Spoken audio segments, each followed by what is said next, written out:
राजस्थान के श्री गंगानगर में 13 साल की बच्ची के साथ कथित गैंगरेप और खरीद फरोख्त का मामला सामने आया। पूरे प्रदेश को झकझोर कर दिया है। पुलिस ने 12 आरोपियों को गिरफ्तार किया है, जबकि 4 होटलों पर बुलडोजर कार्रवाई की गई है। जानिए इस शर्मनाक मामले की पूरी कहानी। राजस्थान का जिला श्री गंगानगर, जहां एक शर्मनाक और खौफनाक वारदात में इंसानियत और कानून व्यवस्था दोनों पर गंभीर सवाल खड़े कर दिए। महज 13 साल की एक बच्ची के साथ ऐसी हैवानियत की गई जिसने हर किसी को झकझोर करके रख दिया। इस घिनौनी वारदात के सामने आने के बाद पूरे जिले में गुस्सा फूट पड़ा और लोग सड़कों पर उतर आए। पुलिस प्रशासन संगठित अपराधियों और अवैध होटलों के नेटवर्क को लेकर कई सवाल उठने लगे हैं, मगर सबसे बड़ा सवाल यही है कि क्या उस मासूम को इंसाफ मिल सकेगा। 18 जून 2026 यही वो दिन था जब इस खौफनाक कहानी की शुरुआत हुई। पुलिस थाने में दर्ज FIR के मुताबिक 13 साल की पीड़ित बच्ची अपने एक सहेली से मिलने श्री विजयनगर गई थी। परिवार को उम्मीद थी कि वह जल्द घर लौट आएगी, लेकिन अचानक घर वालों से उसका संपर्क टूट गया और वो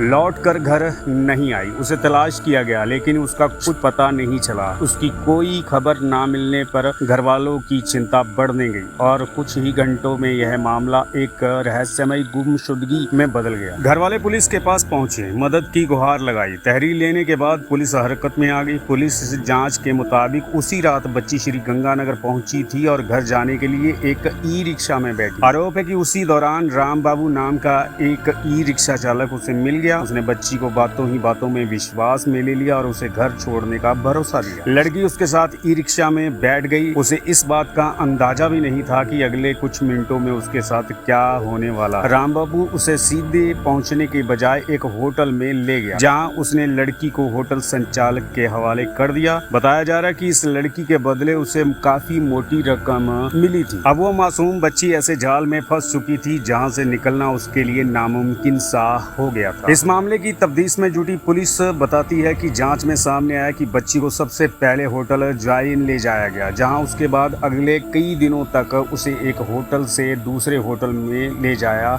जाता रहा। शुरुआती जांच में 3 होटलों की जानकारी पुलिस को मिली थी, लेकिन बाद में बीरबल चौक के पास मौजूद ड्रीम नाम के चौथे होटल का भी पता चला। पुलिस के अनुसार एक के बाद एक इन सभी होटलों में बच्ची को छुपाकर रखा गया था और वहीं उसकी आबरू लूटी गई। आरोप की होटल मालिकों और मैनेजर ने 5 दिनों के भीतर उस बच्ची को 30 से ज्यादा लोगों के सामने परोस दिया। आरोपी के मुताबिक दिन के समय में कई लोग उसके साथ रेप करते थे। कहा गया कि उसके साथ लगातार गैंग रेप किया गया। दरिंदों ने मौका मिलते ही उसके साथ दरिंदगी की। मामले में यह भी आरोप लगाया गया कि जब दरिंदगी के दौरान वो बच्ची दर्द से तड़प रही थी, तब इन्होंने एक भी उसकी नहीं सुनी। उसे शांत करने और सुलाने के लिए जबरन उसे शराब पिलाई जाती है और फिर उसकी इज्जत को तार तार किया जाता है। बताया जा रहा है कि होटल मालिकों ने एक दिन में कई लोगों को बच्ची के साथ दरिंदगी करने की छूट दी। इस पूरी कहानी ने प्रदेश को ही नहीं बल्कि देश को झकझोर करके रख दिया। वहशीपन की ये कहानी यहीं खत्म नहीं हो जाती। इस मामले में एक और सनसनीखेज आरोप तब सामने आया जब जांच एजेंसियों को पता चला होटल मैनेजर ने उस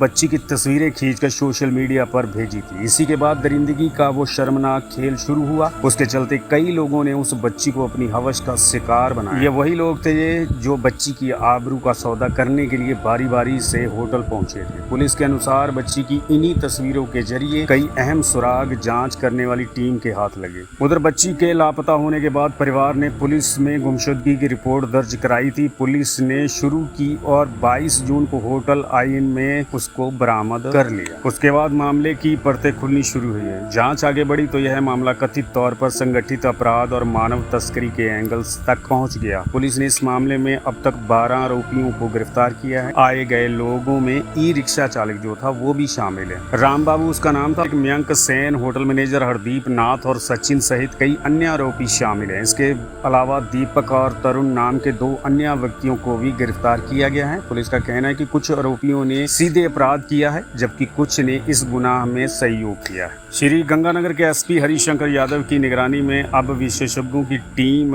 चारों होटलों के CCTV फुटेज की जांच कर रही है। पुलिस ने आरोपियों के मोबाइल फोन भी जब्त कर लिए हैं। जांच अधिकारियों का मामला है कि इस मामले मामले में और भी लोगों की भूमिका सामने आ सकती है। पुलिस का कहना है कि आरोपियों के खिलाफ सख्त कानूनी कार्रवाई की जाएगी। महज 13 साल की उस बच्ची के साथ कथित तौर पर गैंग रेप किया गया और वो भी 32 जनों ने, जो हैवान थे, उन्होंने किया है। इस घटना ने श्री गंगानगर में कथित तौर पर फल फूल रहे अवैध होटल कारोबार में भी सवाल खड़े कर दिए हैं। स्थानीय सतर पर दावा किया गया है कि जिले में 150 से अधिक होटल संचालित हैं। इनमें से केवल लगभग 40 के पास ही वैध लाइसेंस या पंजीकरण है। बाकी होटलों की वैधता, उनके गतिविधियों को लेकर जांच की मांग तेज हो गई। मामले में पुलिस की कार्यशैली पर भी सवालों के घेरे में आ गई है। जानकारी के अनुसार करीब 8 महीने पहले जिले में नाबालिग लड़कियों के कथित तौर पर यौन शोषण और अवैध गतिविधियों को लेकर अधिकारियों को इनपुट मिले थे, पर पुलिस ने उनकी तरफ ज्यादा ध्यान नहीं दिया और इतनी बड़ी ये वारदात हो। तो दोस्तों, आपका क्या कहना है? इन दरिंदों को फांसी की सजा मिलनी चाहिए। महज 13 साल की उस बच्ची के साथ गैंग रेप किया गया, तशद्दुद की गई, शराब पिलाई गई और इनको मारा भी गया, पीटा भी गया। 32 दरिंदे उसे नोचते रहे। प्रशासन की भूमिका की जांच की मांग उठ रही है। जिन 12 आरोपियों को गिरफ्तार किया गया है, उनका जुलूस जो है सड़क पे निकाला गया है और दे डंडा और दे डंडा और दे डंडा और दे, कहीं कोई माफी मांग रहा है, कोई और दुख भी हो रहा है बहुत ज्यादा। इनके साथ यही होना चाहिए, कड़ी से कड़ी सजा, जहाँ इनकाउंटर, जहाँ फांसी सजा होनी चाहिए। उस बच्ची की इज्जत को तार तार कर दिया और सबसे बड़ा दोषी राम बाबू है, ई रिक्शे वाला, उसे तो इनकाउंटर करके मार देना चाहिए। सबसे बड़ा दोषी वही है।